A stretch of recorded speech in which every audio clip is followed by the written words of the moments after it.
우리가 매일 타는 기차나 지하철, 정말 당연하게 안전하다고 믿고 타잖아요. 근데요, 그 믿음 뒤에는 보이지 않는 곳에서 철도의 건강 상태를 쉼없이 체크하고 관리하는 사람들이 있습니다. 오늘은 바로 그 철도의 의사들이 어떻게 우리의 안전을 보장하는지 그 세계로 한번 들어가 보겠습니다.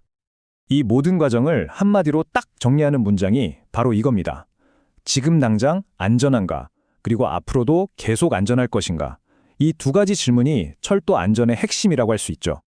자, 그래서 오늘 우리는 이 5가지 순서로 이야기를 풀어갈 건데요. 현재와 미래의 안전이 어떻게 다른지부터 시작해서 뭘 점검하고 어떤 과정을 거쳐서 최종적으로 어떤 진단이 나오는지, 그리고 이 모든 것들이 향하는 최종 목표는 무엇인지 차근차근 따라가 보겠습니다. 자, 그럼 본격적으로 시작해 볼까요? 철도 시스템을 그냥 하나의 사람이라고 생각하면 이해가 아주 쉬워져요. 이 사람은요, 꼭 받아야 하는 2가지 종류의 아주 중요한 건강검진이 있습니다. 첫 번째는 바로 정밀 진단입니다. 이건 뭐랄까 우리가 매년 받는 종합 건강검진이나 갑자기 아파서 응급실 가는 거랑 비슷해요.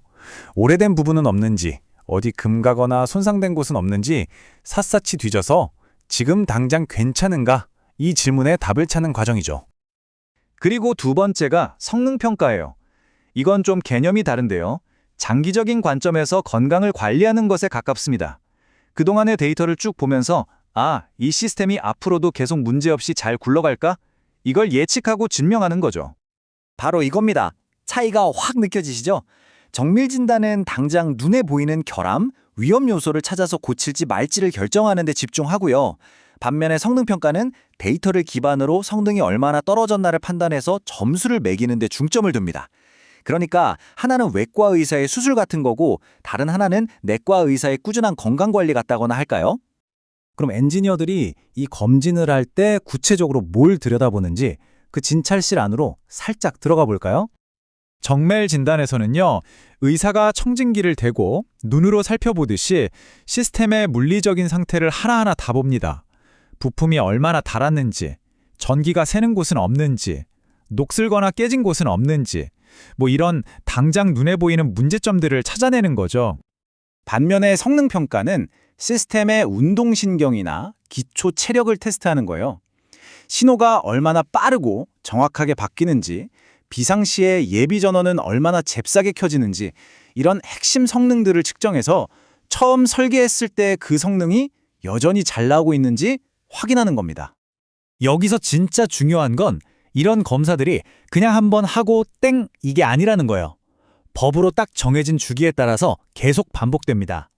평생 주치처럼 철도의 건강을 꾸준히 관리하는 끊임없는 순환 과정인 거죠.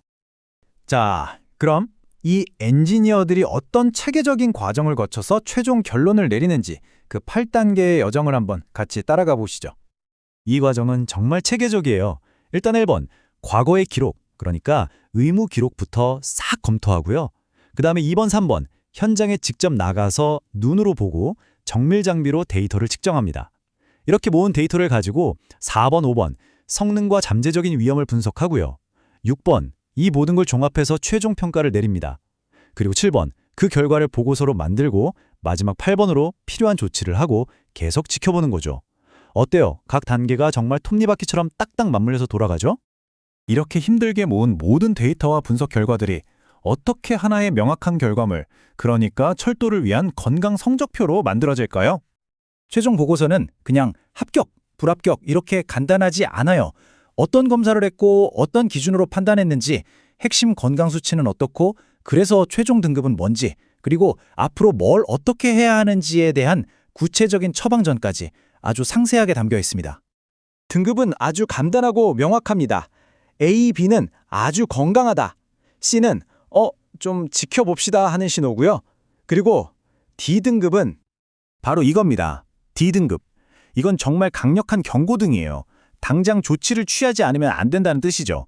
우리 모두의 안전을 위해서 더 이상 미룰 수 없는 아주 현실적이고 무거운 결과인 겁니다.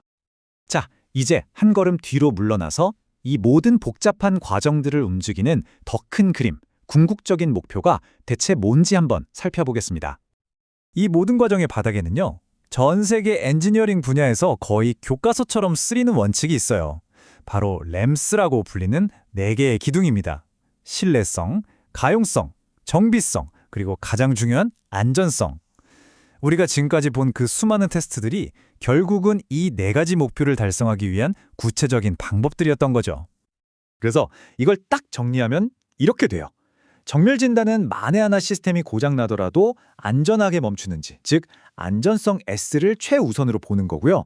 성능 평가는 애초에 고장이 잘 안 나고 필요할 때 언제든 쓸 수 있는지, 즉 신뢰성 R과 가용성 A를 주로 보는 겁니다. 역할 분담이 확실하죠? 결론적으로 이 모든 진단과 평가는 단순한 수리가 아닙니다. 사고가 터지기 전에 미리 막는, 우리의 안전을 지키는 가장 중요한 그리고 가장 마지막 방어선이라고 할 수 있습니다. 그러니까 우리가 기차를 탄다는 건요, 그냥 오늘의 안전만 믿는 게 아니라 내일의 문제까지도 미리 예측하고 막아주는 이 거대한 시스템 전체를 신뢰하는 행위인 거죠. 혹시 우리의 일상을 이렇게 보이지 않는 곳에서 지탱해주는 또 다른 시스템들에는 뭐가 있을지 한 번쯤 생각해 보시는 건 어떨까요?